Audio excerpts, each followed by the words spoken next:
چنا اللہ نے. ابھی مرا ہے وہ جگجیت سنگھ اروڑا جس کے سامنے یوت الجزیۃ عن ید وہم صاغرون آپ کے جرنیل ٹائیگر نے اپنا جو ہے ریوالور پیش کیا تھا. جگجیت سنگھ اروڑا یہی کا تھا, گجرانوالے کا. بہرحال ابھی ایک امید ہے جب تک بھی اللہ تعالیٰ مہلت دیتے, لیکن اس کا راستہ کیا ہے؟ پہلے تو میں امید افزا باتیں آپ کو بتا دوں. احادیث صحیحہ میں اس کی خبر دی گئی ہے کہ قیامت سے قبل پوری دنیا میں اسلام کا نظام قائم ہوگا, اور یہ اتنی پختہ حدیثیں ہیں کہ جو شخص ان کو پڑھ کر بھی شک کرے اس بات میں سمجھتا ہوں اس کا ایمان حضور پر نہیں ہے صلی اللہ علیہ وسلم. میں پڑھ نہیں سکتا, وقت نہیں ہے اتنا, لیکن ہم نے نوید خلافت کے نام سے 4 ورقہ بہت لاکھوں کی تعداد میں شائع کیا ہے. غلطی ہوئی ہے, آج بھی مجھے لے آنا چاہیے تھا 200-400 آپ کو تقسیم کرنے کے لیے.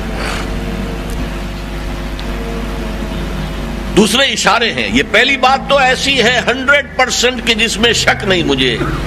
جتنا مجھے یقین ہے کہ مجھے موت آئے گی, اور جتنا مجھے یقین ہے کل صبح سورج طلوع ہوگا, اتنا ہی یقین ہے کہ پوری دنیا پر اللہ کے دین کا غلبہ ہوگا.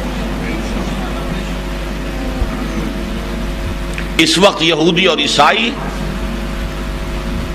اسلام کو مٹانے پر تل گئے ہیں. عیسائی یہودیوں کے اعلی کار ہیں, اصل جو یوز کر رہے ہیں انہیں وہ یہودی ہے, زائنسٹ. اور یہودیوں کا اصل اعلی کار west, white Anglo Saxon Protestants, برطانیہ کے لوگ اور یو ایس اے کے پروٹیسٹنٹس, جنہیں کہا جاتا ہے کرسچین زائنسٹ. یہ زائنسٹ ہیں, یہودی ہیں اگرچہ عیسائی ہیں. یہ تلے ہوئے ہیں اسلام کو ختم کرنے میں. اقبال نے کہا ہے دنیا کو ہے پھر مار کا روح و بدن پیش, تہذیب نے پھر اپنے درندوں کو ابھارا, اللہ کو پامر دیے مومن پہ بھروسہ, ابلیس کو یورپ کی مشینوں کا سہارا. وہ مقابلہ آنے والا ہے اور اس میں آخری غلبہ اسلام کو ہوگا. اس کے لیے پہلے کسی عرب سے مشرقی علاقے کے اندر نظام خلافت قائم ہوگا. حضور کی یہ حدیث بھی ہے کہ مجھے ہندوستان کی طرف سے ٹھنڈی ہوا آ رہی ہے. اقبال نے کہا میرے عرب کو آئی ٹھنڈی ہوا جہاں سے, میرا وطن وہی ہے, میرا وطن وہی ہے. اور حدیث میں آیا ہے یخرج الناس من المشرق یؤطئون للمہدی یعنی سلطان. کسی مشرقی ملک میں اسلام کا نظام قائم ہوگا اور وہاں سے فوجیں آئیں گی جو عرب میں حضرت مہدی کی حکومت قائم کریں گی. حضرت مہدی کا ظہور تو وہی ہوگا عرب میں, لیکن عرب کھوکھلے ہو چکے, عیاشیوں کی وجہ سے ختم ہو چکے, ان میں دم نہیں ہے. فوجیں جائیں گی کسی مشرقی. اب مشرق میں کون ہے؟ ایران ہے, وہ خلافت کا قائل ہی نہیں, وہ تو امامت کے قائل ہیں. پھر افغانستان ہے, پھر پاکستان ہے. یہ ہے وہ خطے کہ جہاں سے انشاءاللہ خلافت کا نظام دوبارہ ابھرے گا اور یہیں سے پھر پھیلے گا.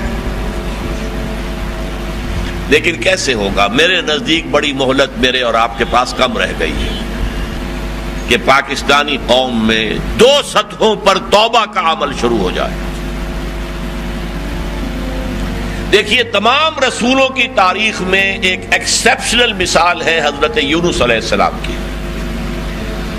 جب رسول یہ کہہ دیتے تھے کہ اب اللہ کا عذاب آ کر رہے گا, تو پھر اس عذاب کے آثار شروع ہونے کے بعد چاہے کتنی ہی توبہ تلہ کر لیں پھر وہ لوٹتا نہیں تھا. الا قوم یونس, اس کا استثناء صرف ایک ہے, قوم یونس. اس کی وجہ کیا ہے؟ اس کے معاملے میں حضرت یونس سے خطا ہو گئی. اللہ کا اصول یہ ہے کہ رسول جس قوم کی طرف بھیجا گیا وہ اپنی جگہ نہیں چھوڑ سکتا جب تک کہ اللہ کی ایکسپریس پرمیشن نہ آ جائے.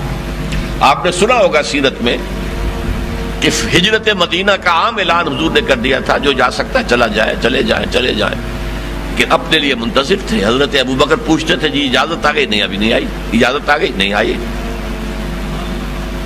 جب تک اجازت پر رسول نہیں چھوڑ سکتا اپنی جگہ۔ وہ غصے میں بھرے ہوئے تھے کہ یہ قوم ناہنجار ہے، چھوڑ کے چلے گئے، لہذا مچھلی کے پیٹ میں پہنچا دیا اللہ نے، اور وہاں انہوں نے تسبیح کی لا الہ الا انت سبحانک انی کنت من الظالمین۔ پھر اس مچھلی نے اگلا ہے مکران کے ساحل پر۔ یہ ایک تحقیقی مضمون تھا جو میں نے شائع کیا تھا میثاق میں، مکران کے ساحل پر۔ بہرحال یہی شکل پاکستان کی ہو سکتی ہے اب بھی، اگر توبہ کر لیں۔ اس توبہ کی دو سطحیں ہیں، عوامی توبہ جو حضرت عزیر علیہ السلام نے جس کی منادی دی تھی اور یہود نے منادی پر لبیک کہتے ہوئے توبہ کی تھی تو اللہ نے ان پر سے عذاب